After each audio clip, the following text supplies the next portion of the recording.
সবাই আমাকে শত্রু মনে করে। পরীমণি আবারও জোরালোভাবে পর্দায় ফিরছেন। তিনি তার মুভির প্রমোশনেই তিনি এসেছিলেন। তিনি বিভিন্ন কথা বলেছেন। তবে আগে বলে নেই, বুবলি তার এই ফেরার পিছনে বুবলি আঁকানিকিতে কিছু বলেছেন সরাসরি না বলে। তিনি বলেছেন বুড়ো বয়সে অনেকেরই ভাব বেড়েছে।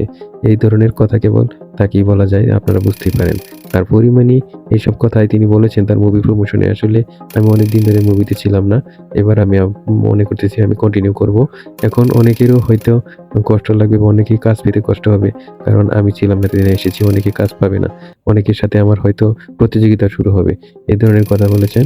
হয়তোবা তিনি বুবলিকে বলেছেন। বুবলিও তাকে বলেছেন বুড়ো বয়সে অনেকেরই ভাব বেড়েছে।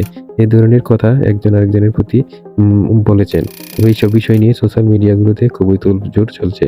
কারণ এক নায়ক আরেক নায়িকাকে এভাবে আকার ইঙ্গিতে খোঁচাচ্ছে, পোক করছে, এটা সত্যি হাস্যকর বিষয়।